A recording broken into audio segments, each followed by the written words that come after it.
오늘 우리에게 주시는 하나님의 말씀은 히브리서 11장 7절 말씀입니다. 히브리서 11장 7절 말씀입니다. 제가 가진 성경책 신약 성경 364쪽에 있습니다. 읽겠습니다. 믿음으로 노아는 아직 보이지 않는 일에 경고하심을 받아 경외함으로 방주를 준비하여 그 집을 구원하였으니 이로 말미암아 세상을 정죄하고 믿음을 따르는 의의 상속자가 되었느니라. 아멘. 아멘. 할렐루야.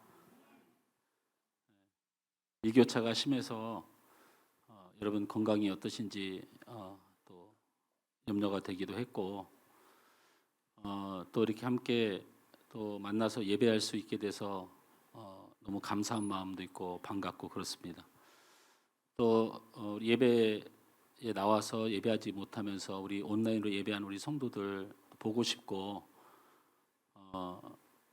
예배라는 것이 하나님 앞에도 있지만 우리 성도들 안에도 굉장히 중요한 것이기 때문에 찬양이 잘 되든 기도가 잘 되든 말씀이 잘 들리든 이런 것들이 아주 중요하면서 우리 성도들이 함께 모이고 마음을 합치고 하나님의 뜻과 은혜를 누리는 일은 또 그 어떤 것보다 소중한데 우리 온라인으로 한 2년 동안을 함께 보지 못한 우리 여러 성도들 이름을 다 불러서 위로하고 축복하고 싶지만 어쨌든 너무 함께 예배할 수 있어서 감사와 영광을 돌립니다. 말씀을 시작하면서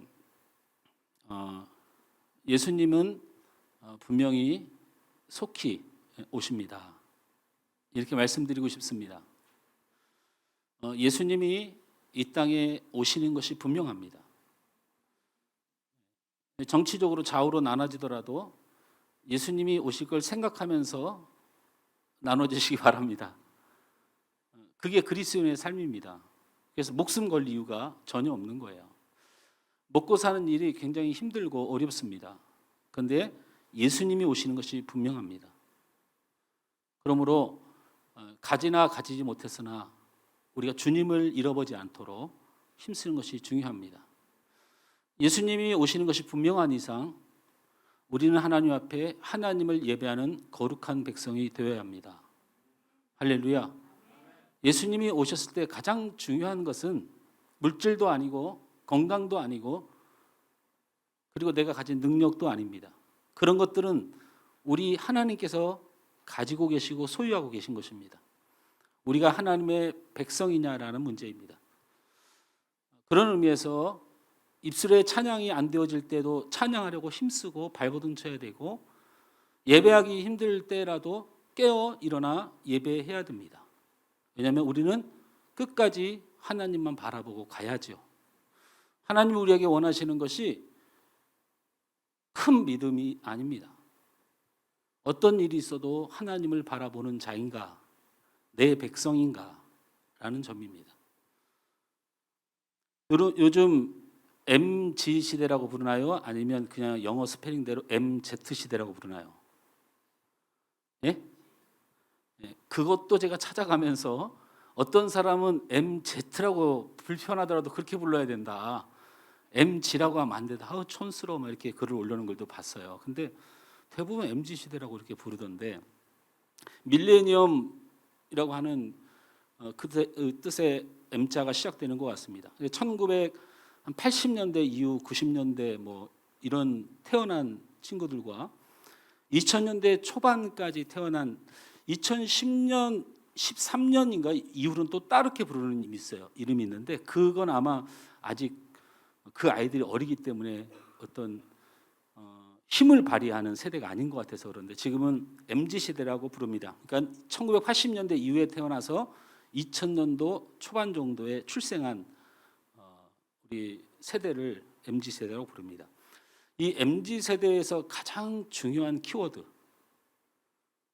있습니다. 그것은 바로 공정입니다. 공정. MZ세대는 이 공정에 목숨을 겁니다. 그래서 정치도 보면 요즘 뭐 대선 한참 직전에 이제 얼마 남지 않은 대선에 그 후보들이 나올 때마다 지지율이 올라갔다 내렸다는 게 이게 언론사의 조작이 아니고 바로 이 MZ세대의 영향력입니다. MZ세대가 뉴스를 보고 있는데 어떤 정치인이 공정하지 못한 것 같으면 반드시 떨어집니다. 그렇죠? 그래서 영원히 치명타를 입었을 것 같은데 또 다른 후보가 또 공정하지 못하는 것이 발견되면 또 떨어집니다. 사회에서도 마찬가지입니다. 사회에서도 요즘은 죄송하지만 어느 단체를 말하기는 어렵지만 노동운동을 하시는 분들이 환영받지 못합니다. 그렇죠? 희한한 시대가 됐지 않습니까? 정말 약자들이고 정말 불쌍한 사람들이고 또는 우리가 도와줘야 될 분들이고 아무리 저분들이 거칠다고 하더라도 가지고 있는 기득권에 비하면 굉장히 힘들고 지친 삶을 사는 사람들입니다. 그 사람들을 위해서 노조가 만들어지고 집행부가 만들어진 것인데 어때요? 환영받지 못합니다. 왜 그렇습니까? 공정을 의심하기 때문에 그렇습니다. 다른 거 아닙니다. 공정을 의심받습니다. 이거는 제가 확인한 바는 없지만 보통 알기로는 그 정도의 임원급 되면 회사에 임원급 월급을 받는다는 얘기가 있습니다. 평생 보장이 되는 또 하나의 생업의 장소가 됐다라는 의구심을 갖게 된 후부터 공정이 사라진 것입니다. 공정이 사라졌죠. 하다못해 기업이 어렵고 코로나로 힘들고 그래도 기업들이 많이 발전하고 많이 국민들에게 나라에게 어떤 정경유착의 고리가 이미 끊어졌다고 믿고 있는데 계속해서 집단 이기적인 일들이 벌어나면 그것이 공정을 의심하게 돼서 환영을 받지 못하는 겁니다. 그러면 이 MZ 세대가 왜 공정을 자신들의 키워드는 핵심으로 두고 자신의 가치관을 두고 살아가느냐? 자, 우리 기존 세대를 한번 생각해 봅시다. 우리의 기존 세대는 공정이 그렇게 중요하지 않습니다. 우리는 그렇게 살았어요. 공정이 중요하지 않습니다. 왜냐하면 원래 공정하지 않은 것을 알고 살았습니다. 우리 부모님이 가난하고 우리 집이 가난하고 어떤 집은 잘 살고 어떤 집은 더 낫고 이걸 늘 보고 살았습니다. 그래서 항상 태어나서 자라서 꿈들이 대통령이었고 아주 높은 위치에 있는 굉장히 권위가 있고 권력이 있고 이런 곳에 늘 바라보고 그걸 꿈꾸고 살았기 때문에 우리의 키워드는 열심, 충성이었습니다. 이게 우리의 키워드였어요. 그때 공정하지 못한 세상을 살았지만 그래도 그 공정을 쟁취할 수 있다고 생각했어요. 열심히 일하면 모든 것을 할 수 있는 세대였습니다. 정말입니다. 위에 있는 사람을 존경과 그 이상의 존재로 보았고 그들의 흠과 부족함은 중요하지 않았습니다. 그 위치로 가는 것, 그 능력을 갖기를 원했습니다. 그래서 우리의 키워드는 열심과 충성입니다. 열심과 충성을 가지면 웬만한 건 다 되는 시대였습니다. 열심히 살면 신분의 역전이 가능했습니다. 열심히 공부하면 공부한 대가를 반드시 누리는 세대였습니다. 열심히 하면 취업도 그렇게 어렵지 않았습니다. 열심히 살면 결혼의 어려움도 잘 극복할 수 있는 세대였습니다. 열심히 살면 직장만도 그렇게 어렵지 않았습니다. 그러니 우리의 키워드는 열심히 하면 가능성이고 소망이 있는 시대를 살았습니다. 그런데 이 MZ세대에게는 소망이 없다라고 느끼는 겁니다. 여러분 열심히 공부를 해도 강남의 틀에 딱 짜있는 아이들의 성적을 쫓아갈 수가 없습니다. 여러분 죄송한 말이지만 저희가 예술을 하잖아요. 뭐를 해요? 하여튼 공부를 하는데 이제 수시를 이렇게 넣어요. 재수를 하면서 학교의 모든 기록과 성적과 이런 걸 다 본 입시 전문가가 이렇게 상담을 해요. 얘 작년에 왜 떨어졌대요? 이해할 수가 없대요. 너 혹시 자기소개서 갖고 와봐라. 그걸 딱 보더니 떨어지겠네. 왜 그래요? 돈만 있으면 자기소개서 한 장에 500만 원씩 강남에서 1000만 원씩 써줘요. 써줍니다. 그걸 우리는 못 해내는 거예요. 돈이 힘이고 못 쫓아갑니다. 열심히 공부해도. 물론 대다수의 얘기를 하는 것이 아닙니다. MZ세대 특징이 한 가지 포인트가 꽂히면 다른 건 무시하고 그것을 굉장히 확대 해석하는 경향도 있지만 분명한 것은 우리와 다릅니다. 열심히 해도 취업이 쉽지 않습니다. 정말 쉽지 않습니다. 성공이라는 이 취업의 성공이라는 것도 옛날과는 완전히 달라졌습니다. 제 주변에 대기업을 다니거나 어느 기업을 다니든지 45세를 기준으로 해서 그만둘 준비하고 자기 인생을 제2의 인생을 반드시 준비해야 됩니다. 옛날에는 어느 정도 직장을 들어가면 60세 많게는 70세까지 끄떡없이 버텼습니다. 근데 요즘 그런 건 거의 불가능합니다. 공부하고 군대 제대하고 또는 여러 가지 우리 여성들이 자기 준비해서 직장 30살, 31살 뭐 이렇게 다니다가 한 10년 다니면 정리해야 됩니다. 필요가 없어요. 열심히 해도 집 한 채 장만하는 거 이제 불가능하죠. 불가능합니다. 어떻게 가능합니까? 평생을 어떻게 벌어야 12억, 15억 가는 집을 도대체 살 수가 있는 겁니까?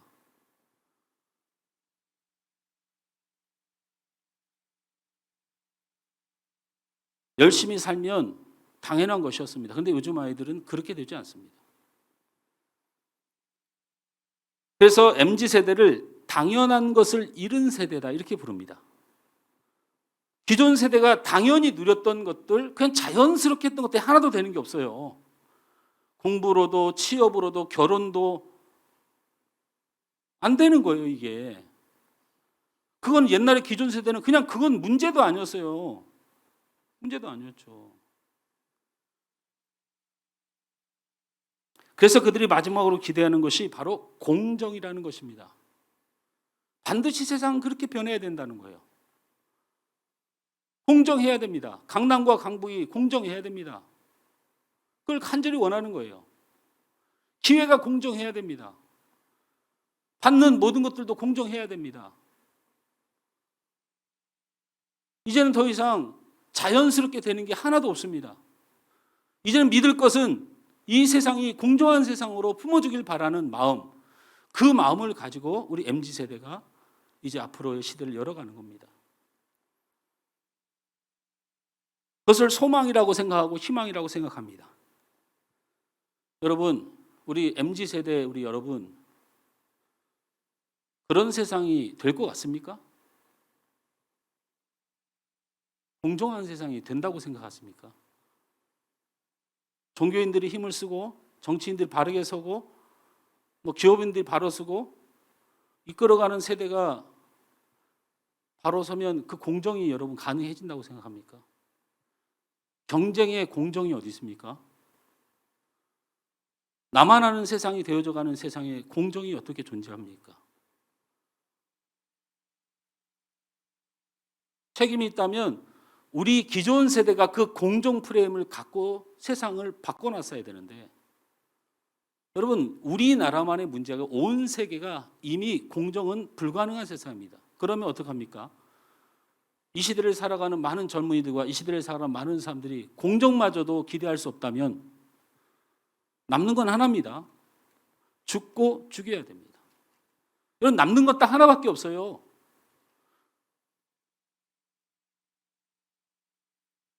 쓰는 사람이 한 사람인데 100명이 달라붙으면 공정이라도 해야 됩니다. 그래야 상처받지 않고 그래야 마음에 큰 아픔이 없습니다. 근데 그 공정이 불가능한 세상을 만나면 이제는 서로 너 죽고 나 죽어야 됩니다.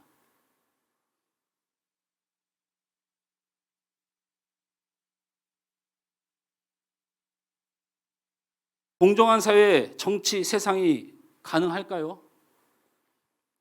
우린 그렇게 희박한 것들, 그 전혀 이루어질 수 없는 것에 기대하면서 우리가 세상을 살아가고 있습니다. 저는 우리에게 필요한 것은 공정이 아니라고 생각합니다. 저는 우리에게 필요한 것은 오직 하나님의 은혜라고 믿습니다. 우리 그리스도인들은 이 세대를 쫓아 그 분위기 파악하면서 살아가는 존재가 아닙니다. 초지일관 창세전부터 지금까지, 또 지금부터 영원까지 우리가 잊지 말아야 될 것은, 우리에게 필요한 것은 하나님의 은혜입니다. 할렐루야. 우리 옆 사람과 인사합니다. 하나님의 은혜만이 우리에게 필요합니다.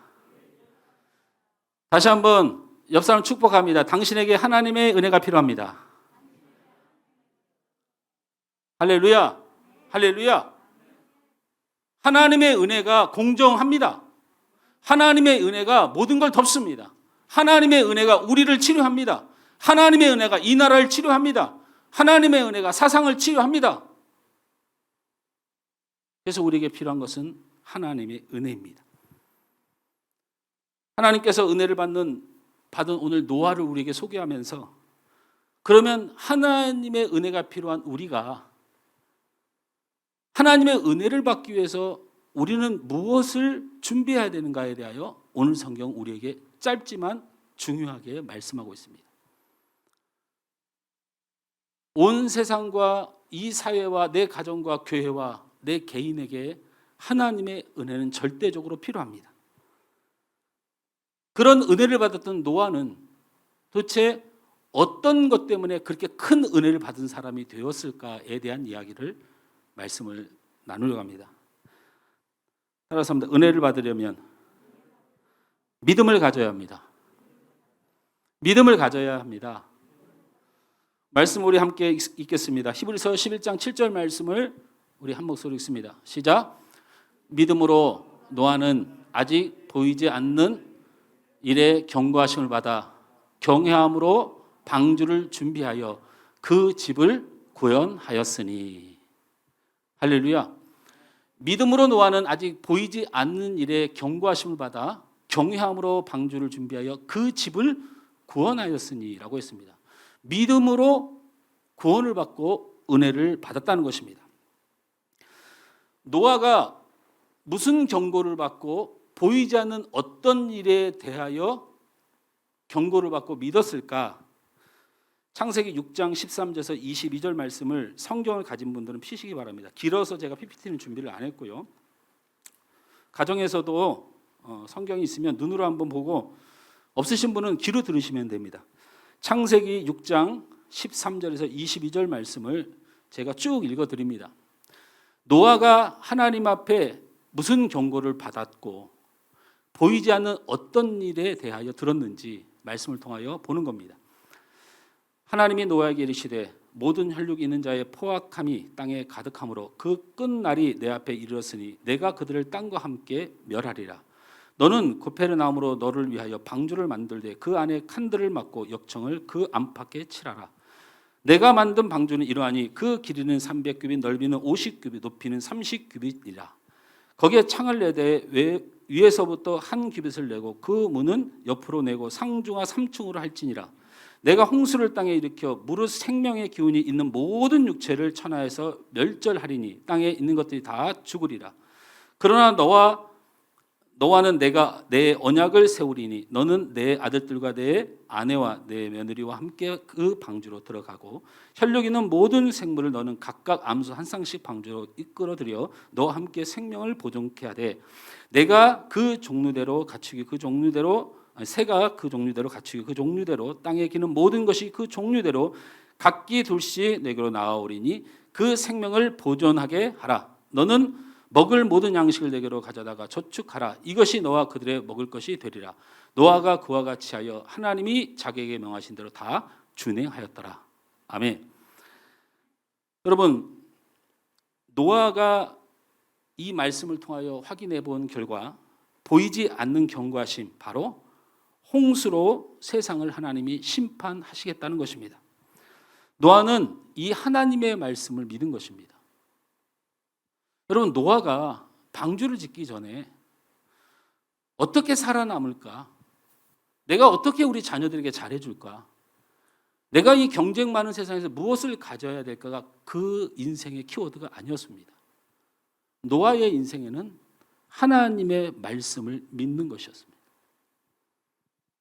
세상이 홍수로 심판받을 것을 믿었습니다. 아니, 노아는 하나님을 믿었습니다.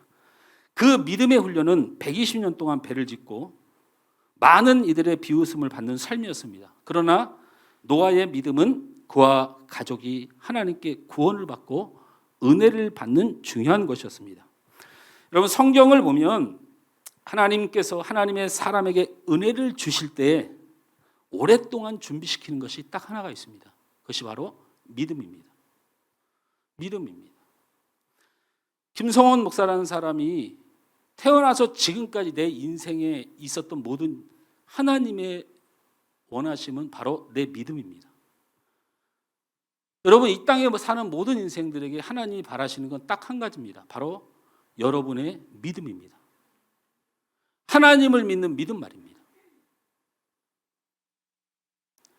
여러분, 아브라함을 생각해 보십시오. 아브라함 인생에 은혜를 주셔서 하나님이 다른 걸 요구하지 않았습니다. 여러분, 아브라함이 어떤 사람입니까? 갈대아 우르에 살던, 아버지는 우상을 깎아 파는 장사를 하는 장인이었습니다. 귀암괴색이나 나무를 잘 가공해서 신상을 만듭니다. 그리고 사람들이 그것을 팝니다. 사람들이 그것을 사다가 신으로 모십니다. 그리고 우리의 가문과 우리의 생명을 지켜달라고 거기다 날마다 빕니다. 그러면 여러분, 아브라함의 어린 시절 한번 생각해 보시라고요. 온 세상 사람들이 자기 아버지가 산에 가서 주워온 나무나 돌멩이를 가공을 해가지고 파는데 그것을 갖다가 신으로 모시고 자기 인생을 거기다 걸어. 이게 아브라함이 어렸을 때부터 우르 지방에서 보던 거예요. 이게 얼마나 어이가 없는 거예요. 쉽게 말하면 아브라함이 어디 개울가에서 돌멩이 하나 줘다가 아빠 돌 이쁜 거 하나 있네? 이거 가공 잘해봐. 가공하면 그게 신이 되는 거예요. 이걸로 인생을 거는 게 그때 당시에 우리 지방의 사람들의 삶이었어요. 그럼 아브라함은 무슨 생각을 했을까요? 이놈의 세상이 말이야. 믿을 걸 믿어야 돼. 저런 걸 믿고 있나? 이렇게 낙심하기 시작했어요. 그때 하나님의 음성이 아브라함을 향합니다. 아브라함을 향해요. 그를 살리시기 위해서. 뭐라고 말합니까?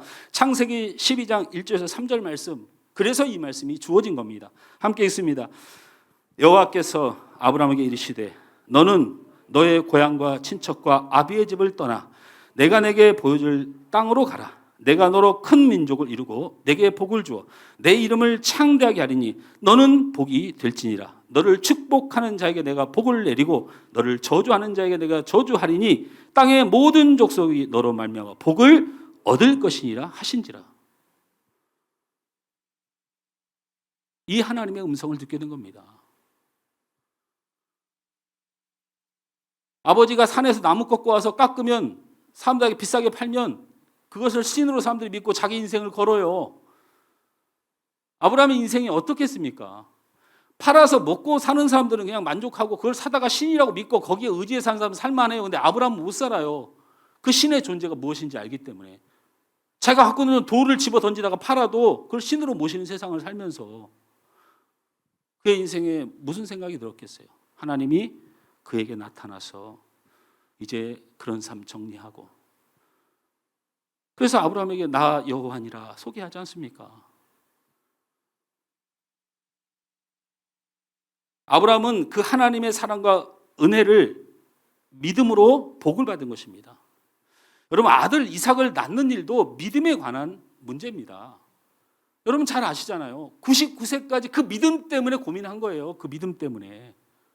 다른 거 있습니까? 아브라함이 하나님과 믿음의 싸움 씨름을 하는 거예요. 아들을 제단에 바쳐라. 자식을 죽이는 아버지의 문제가 아니에요. 믿음의 문제예요. 믿음의 문제. 이 세상의 인류의 믿음의 조상이 돼서 바다의 모래알처럼 하늘의 별과 같이 이룰 그 인생과 민족의 운명이 무엇에 달렸다고 하는 말을 하냐면 바로 믿음에 달렸다고 가르치는 거예요. 여러분, 모세는 40년 동안 궁중 생활을 했습니다. 40년 동안 궁중 생활하다가 살인을 저질렀죠. 자기 민족을 너무 괴롭히니까. 그래서 40년 동안 미디어의 광야 생활을 했습니다. 그 40년, 총 80년 동안을 무슨 고민하며 살았습니까? 믿음의 문제입니다. 믿음의 문제예요. 하나님이 살아계셨다면 440년 동안 우리 민족이 왜 이래야 되냐? 이게 모세가 갖고 있는 한이었어요. 이 왕궁에서 왕자로 살아도 하나도 안 채워집니다. 부모 생활하면서 처참하게 사는 자기 어머니가 저기 살아있는데 어떻게 그게 먹는 게 밥이겠습니까? 하나님을 믿었겠습니까? 하나님 못 믿으니까 본인이 화가 나니까 살인을 하는 거예요. 본인을 믿게 된 거죠. 40년 미디안 광야에서 철저하게 하나님 앞에 회개하고 하나님을 만납니다. 그리고 돌아와서 끝까지 무슨 문제가 생깁니까? 나는 믿지 못하겠으니까 하나님이 알아서 하세요. 이게 10가지의 재앙입니다. 저는 믿지 못하겠어요. 그냥 하나님이 알아서 하세요. 제가 무슨 수로 이제 430년 더 종으로 살다가 제가 무슨 수로 끌고 나갑니까? 저는 못합니다. 연단만 시킬 것이 아니고 하나님이 10가지의 재앙으로 한 가지 세우고 싶었던 것이 바로 모세의 믿음입니다. 믿음이에요. 홍해가 가로막혀도 여리고가 막아도 전염병이 돌아도 먹을 것이 없어도 한 가지 키워드만을 잡으면 다 살아났습니다. 그것이 뭡니까? 믿음입니다. 저는 성경을 그렇게 보는 사람이고 저는 여러분에게 그런 믿음이 있기를 간절히 원하는 목사예요. 저는 하나님의 나라의 사람이고 하나님의 나라의 사명자입니다. 여러분에게 필요한 게 돈이고 건강이고 자녀고 그리고 여러분 앞날이고 여러분 답답한 여러분 인생이라는 거 모르는 게 아니고 성경에 많은 인물들이 성경에 나타난 모든 사람들이 그런 인생 똑같이 살면서 한 가지 때문에 구원을 받았어요. 그것이 바로 믿음입니다. 오늘 성경의 노아는 배를 120년 동안 만들었습니다. 4,380일 동안 만들었고요. 이 120년 동안 만들고 딱 210일 사용했습니다. 허무한 것일 수도 있어요. 그 배를 만들어서 고통받았던 노아의 삶을 한번 해보라고요. 이 믿음은 그렇게 하나님 앞에나 우리에게나 생명과 같은 것입니다. 창조 후에 아담과 하와의 문제도 믿음의 문제 아닙니까? 이 땅의 것이 하나님께 무슨 소용이 있습니까, 여러분? 세상을 하나님이 하나님을 위해서 만들었다고 말하는 분들이 있어요. 하나님의 영광을 위하여 만든 거지 하나님을 위한 게 아니고 우리를 사랑하시는 하나님 우리를 만들어 주신 거예요. 하나님께 무엇이 모자라서 세상을 만듭니까? 우리를 사랑해서 온 세상을 만드시고 조성하신 분이 하나님이에요. 그 믿음의 문제가 흔들린 사건이 선악과의 문제예요.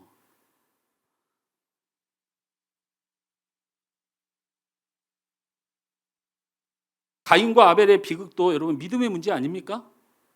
저는 성경 해설을 어떻게 하든 이건 믿음의 문제라고 봅니다. 왜? 아벨을 더 사랑하신다 생각했던 거 아닙니까? 가인이. 그 문제예요. 그게 믿음이 없는 소리지. 믿음이 없는 소리죠. 1,000만 명, 2,000만 명 성도를 건드리는 대형교회 목사님을 하나님이 특별히 사랑한다. 저는 그렇게 생각하지 않습니다. 제 사랑하는 양떼 아무리 작고 소중한 여러분을 제가 사랑할 수 있고 미워하지 않고 기도할 수 있으면 저는 그게 1,000만 배 소중하고 감사한 거예요. 제 목회의 가치관은 거기에 있죠. 나를 더 사랑하지 않는다고 저는 생각해 본 적이 없습니다. 근데 가인과 아벨의 믿음의 문제는 뭡니까? 아벨을 더 사랑한다는 거예요. 하나님의 사랑을 믿지 못하는 거예요. 그래서 죽인 거 아닙니까? 그러면 하나님이 아벨을 특별히 사랑했으면 그 하나님이 사랑한 아벨을 죽인 가인을 살려뒀겠습니까? 여러분 잊지 마세요. 하나님이 가인을 불렀습니다. 안 그랬으면 좋았을 것을. 내가 너 사랑한다. 이 일로 어떤 누가 너한테 해를 가나 유혹하면 내가 그 녀석을 가만두지 않겠다. 여러분 가인에게 한 말이에요. 하나님이. 믿음의 문제랍니다. 믿음의 문제예요. 하나님 안에서 사는 우리는 선악과의 문제 때문에 고민하고 먹을 것 때문에 사는 것 때문에 고민도 합니다. 또는 가치관의 혼돈, 무엇이 옳고 그름으로 흔들리고 낙심도 합니다. 근데 사실은 우리의 삶에 그런 것이 별로 중요한 게 아니에요. 우리 어르신들이 살아오면서 누차 겪는 게 바로 그거예요. 그겁니다. 한 가정에 하나만 딱 무너져도 다 무너지는 겁니다. 무슨 뭐 돈 때문에 목숨 걸고 살아왔어요? 돈 좀 많이 모으셨어요? 건강 잃으면 끝나는 거죠.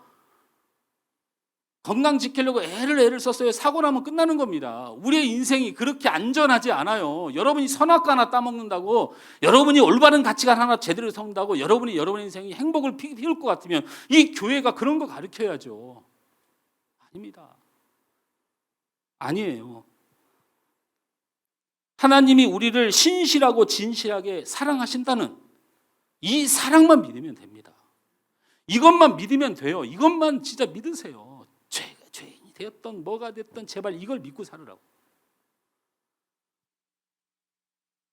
그래서 히브리서 저자는 믿음이 없이는 하나님을 절대로 기쁘시게 못한다. 단언한 겁니다. 믿음이 없이는 절대로 기쁘시게 못해요. 믿음이 곧 모든 되어지는 실상이고 믿음이 앞으로 나타날 모든 것에 대한 증거고 그 믿음의 양에 따라 우리의 복은 정해집니다. 저는 이건 확신합니다. 여러분이 인격적으로나 신앙적으로 어떤 이런 거 별로 중요하지 않습니다. 세상에서 제가 목사가 죄를 지으라고 말하는 것이 아니고 여러분 죄송하지만 믿음 크십시오. 세상에서 교회를 향하여 손가락질 하는 게 바로 이런 요소일 수 있어요. 야, 그러면 나쁜 짓 하고 믿음만 있으면 되는. 예, 저는 믿음은 꼭 있어야 되겠습니다.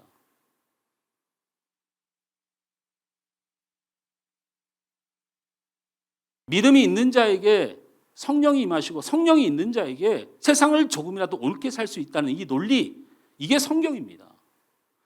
나쁜 짓을 하는 걸 묻고 하자는 게 아니고 그것을 고치고 그것을 바꾸는 방법은 우리의 믿음입니다.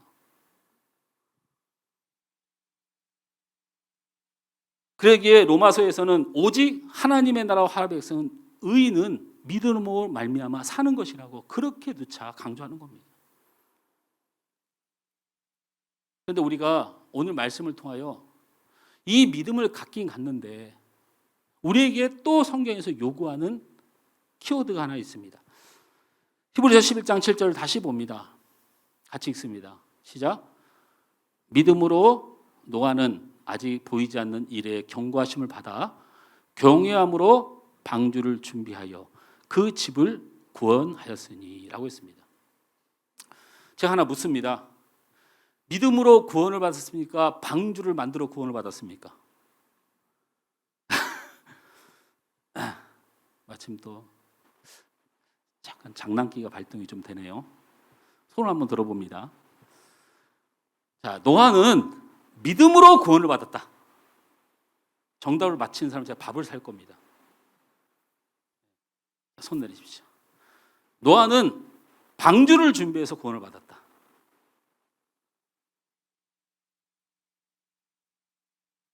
제가 밥을 3명한테만 사면 됩니다. 3명한테만. 네. 목사님, 믿음으로 구원받는다면서요. 자, 제가 이렇게 물을게요.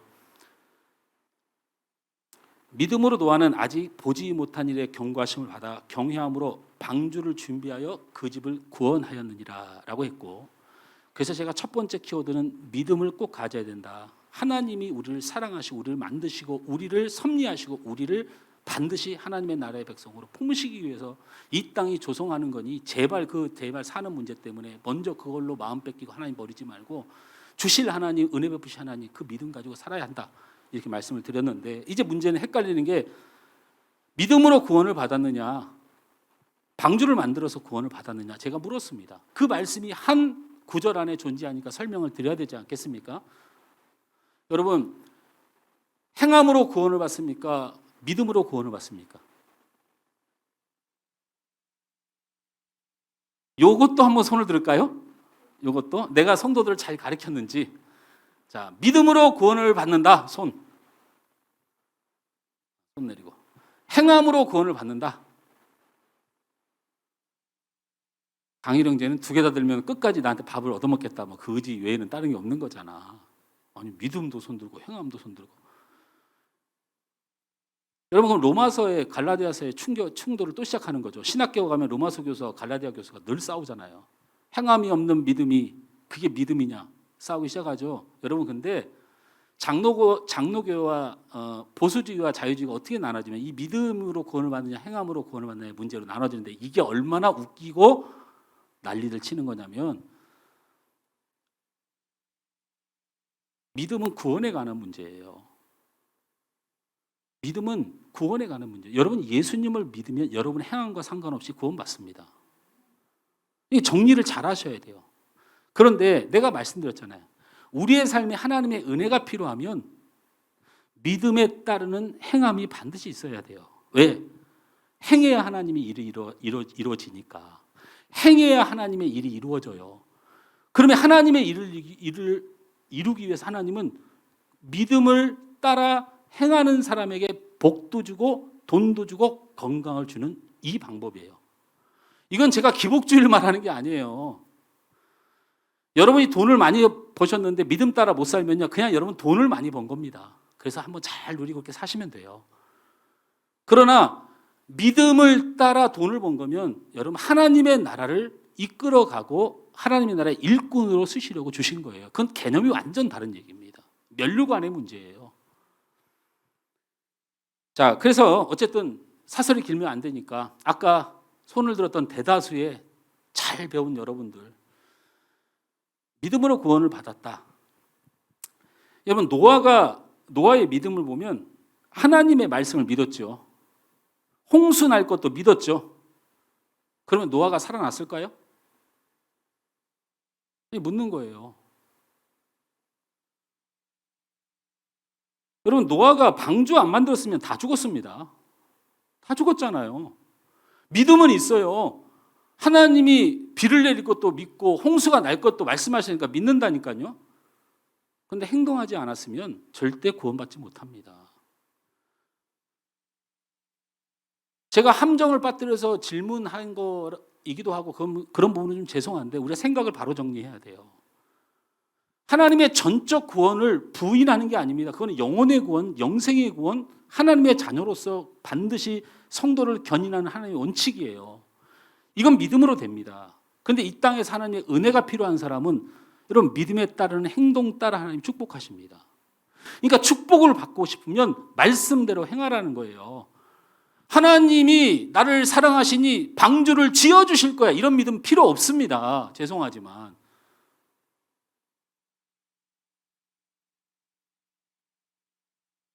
하나님이 믿음을 갖되 나를 믿으면 방주를 만들어라 하는 것을 따라야 돼요.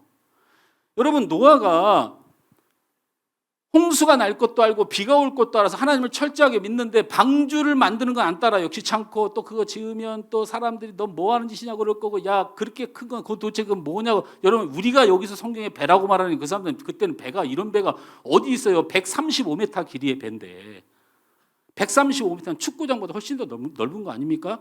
물론 폭이 한 25m밖에 안 되는 좁은 길다란 것이지만 3층에 그게 무슨 배라는 용어는 우리가 쓰는 용어예요. 그 사람들이 미쳤다고 하는 거예요. 그냥 저 정신 나갔다. 저 뭐 만들고 앉아 있느냐. 하나님을 믿긴 믿되 안 따르는 거죠. 왜? 자기 삶이 불편하니까. 여러분 그러면 하나님이 구원 못합니다. 그걸 믿음이라고 합니까? 그걸? 하나님을 믿으면 하나님 말씀대로 행하는 거예요. 당연히. 그래야 구원을 받는 거예요. 그래서 오늘 성경이 믿음으로 된다고 말하지 않고 믿음으로 보이지 않는 경고하심을 받은 그가 방주를 만들어서 구원을 받았다고 성경이 굳이 그렇게 만들어 놓은 거예요. 하나님께서 우리에게 보여주시는 거예요. 그게. 노아가 하나님만 알고 하나님의 말씀만 믿고 홍수가 날 것을 믿고 하나님이 알아서 방주를 만들어 주실 줄 믿고 하나님이 알아서 날 구원해 주시길 믿고 살았다면 여러분 절대로 노아는 살아남지 못했어요. 하나님은 그렇게 구원 안 합니다. 하나님이 정확히 말씀하셨죠. 믿으면 행동하라. 그걸 믿음으로 보셨어요. 그래서 구원해 주시는 거예요. 노아의 믿음은 믿음에 따라 행동하는 믿음이었고 그가 그 은혜를 받은 가장 핵심적인 신앙의 요소는 바로 행동하는 믿음입니다. 우리가 은혜를 받기 위해서 믿음의 행동을 시작해야 됩니다. 여러분 믿음은 절대로 추상적이거나 믿음은 절대로 사상의 문제가 아닙니다. 여러분 믿음을 사상으로 생각하는 사람들이 있어요. 믿음은 어떤 격언을 받아들이는 것도 아닙니다. 믿음은 당연히 행동하는 것입니다. 당연히 행동하고 싶어요. 여러분 아인슈타인의 실제적인 일화 중에요. 아인슈타인이 노년에 강의를 다니는데 대학교 강의를 다녔어요. 다니는데 노령이기도 하고 너무 힘드니까 조수가 그렇게 힘들면 제가 강의를 할까요? 이렇게 했어요. 여러분 아인슈타인의 강의하고 운전하는 조수의 강의 어떻게 똑같을 수 있습니까? 그래서 아인슈타인이 그랬다는 거 아니에요. 네가 할 수 있겠어? 박사님, 제가 박사님 강의만 수천 번을 들은 사람입니다. 저를 믿고 맡겨주십시오. 조수가 앞에 나가서 강의를 시작합니다. 막 강의를 하니까 뭐 듣는 사람이 알아서 듣겠는데 너무 강의를 잘하는 거예요. 아인슈타인이 앉아서 보기에. 근데 문제가 생겼습니다. 강의를 하는 건 따라서 할 수 있는데 거기가 대학교 교수들이고 박사들이 앉아 있잖아요. 그러니까 처음 듣는 물리학에 대해서 여러 가지 이론에 대해서 질문하기 시작합니다. 아인슈타인이 얼굴이 하얘지고 땀이 나기 시작해요. 큰일 났다. 땀이 나기 시작해. 근데 이 조수는 운전기사는 전혀 걱정이 없습니다. 질문을 막 합니다. 전혀 걱정이 없습니다. 왜 걱정이 없을까요? 왜요? 거기에 아인슈타인이 앉아 있는데 무슨 걱정을 합니까? 무슨 걱정을 해요? 그분이 다 아시는데. 그분이 있으니까 다 설명해 줄 건데. 예, 여러분 우리의 인생이 이와 같아요. 이와 같습니다. 하나님을 믿는 믿음, 아인슈타인을 믿는 조수만큼은 돼야 됩니다. 왜 이렇게 평안이 없어요? 행동하지 않는 것입니다, 여러분 지금. 믿음에 의심이 생길 때 행동하지 않습니다. 저 문을 열고 나가면 낭떠러지가 있는지 저 몰고 나가면 네가 살 수 있는 길인지를 얘기를 하는 그 사람을 어떻게 생각하고 믿느냐에 따라 움직이게 돼 있어요.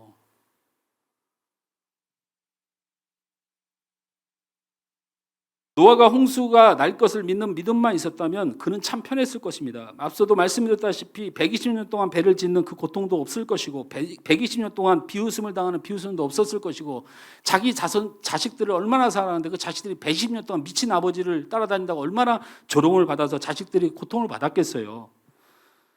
홍수가 날 것만을 믿는 믿음이었다면 삶은 편했을지 못하나 그는 세상과 함께 멸망받는 그냥 사람이었을 것이라는 거예요. 노아의 믿음에 대해서 창세기 6장 22절에 이런 말씀이 있습니다. 이거는 꼭 우리 성도들이 봤으면 좋겠어요. 시작. 노아가 그와 같이 하여 하나님이 자기에게 명하신 대로 다 준행하였다. 여기 그냥 올려놓으세요. 여기서 중요한 단어가 뭐냐면 준행이라는 단어입니다. 이게 원어로는 히브리어는 아사라는 단어거든요. 아샤라는 단어인데 이게 무슨 말이냐면 잔말 말고 묵묵히 따라와 봐. 이 뜻입니다. 노아가 그와 같이 하여 하나님이 자기에게 명하신 대로 잔말하지 않고 그냥 조용히 따라갔다는 얘기입니다. 이게 준행하다라고 우리 한글로 번역된 게 아샤의 신앙입니다. 머리로 계산하고 판단한 것이 아니고 그냥 묵묵히 따라가십시오. 우린 지금 믿음 생활을 하고 있습니다. 그 믿음 생활이 마음에 안 들어도 믿음이 수준이 안 된다 생각해도 그냥 묵묵히 따라가세요. 예배하라면 예배하고 기도하라면 기도할 고민도 좀 하고 성경 보라면 성경도 그냥 시키는 대로 하세요. 하나님이 이 세상에 무슨 도깨비 보내지 않습니다. 하나님이 보내신 여러분에게 은혜 줄 방편을 하나님이 알아서 인도하시니까 내 믿음이 부족해서 내가 받을 자격이 없어서 내가 죄인 되어서 내가 이런 말씀 좀 하지 마세요. 제발 그러지 마세요. 저 목사 아들입니다. 늘 하나님을 의심하고 제가 절에도 다니고 천주교도 다녔습니다. 저희 아버님이 저 때문에 사표를 쓴 것만 해도 정말 한 5-10번은 될 거예요. 제 동생이 여기 있으니까 제 증인 아닙니까? 저 인간 아니었다고 그래요 옛날에는. 그런데 제가 아사의 신앙이 있었습니다. 내가 잘못하고 죄인이지만 그냥 하나님만 바라보고 그냥 묵묵히 따라가는 거예요. 우리의 믿음이 흔들리고 넘어지는 이유는 바로 우리 안에 이 아사의 신앙, 잔말하고 묵묵히 따라가면 하나님이 다 알아서 하실 건데 이걸 못 버텨서 다 도망가. 바로 이것이 행동하는 믿음의 성경적 근거입니다. 노아가 어땠다고요? 준행하였더라. 아샤하였더라. 불만은 있습니다.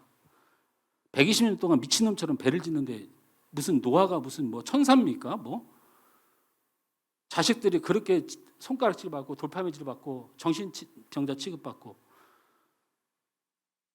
그도 감정이 있었고 그도 다 고통이 있었다고요. 믿음이 흔들기도 했을 것이고. 그런데 하나님은 노아에게 그런 분이었어요. 그래도 하나님이 알아서 하실 거야.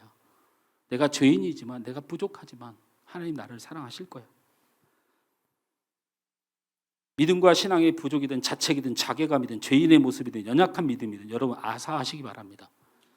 하나님이 인도하시고 용서하시고 이끌어주시고 세워주시고 은혜 주실 거라는 믿음, 그 믿음과 신앙의 모양을 그냥 묵묵히 따라가십시오. 이 예배가 옳으냐, 예배를 잘 드리고 있느냐, 이 찬양팀이 잘하고 있느냐, 저게 여러분 그냥 묵묵히 그래요, 투덜하고 목사가 뭐 저래, 교회가 이럴 수 있어, 그래도 됩니다. 괜찮습니다. 그래도 하나님만은 묵묵히 따라가십시오. 그것 때문에 놓치지 말아요. 뭘 사람 때문에, 교회란 조직 때문에, 서로의 갈등 때문에 가장 중요한 하나님을 향해서 구원을 받으시는 아사의 길을 포기합니까? 제발 어떤 이유에도 하나님을 묵묵히 따라가고 신앙하고 사명을 감당하십시오. 결국 하나님의 은혜를 얻게 되는 믿음의 행동입니다. 여러분 야고보서 2장 20절 말씀을 함께 읽습니다. 시작. 내가 보거니와 믿음이 그의 행함과 함께 일하고 행함으로 믿음이 온전하게 되느니라.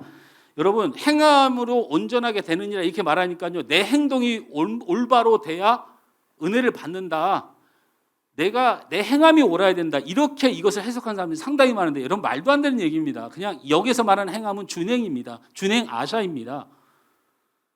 하나님을 향한 우리의 믿음은 그냥 하나님을 묵묵히 따라가십시오. 죄인데도 따라가고요, 답답한 상황을 만나도 따라가세요. 남편 때문에 소통해도 따라가고요, 그냥 주님 따라가십시오. 그 따라가면 그게 끝이 하나님의 은혜의 길입니다.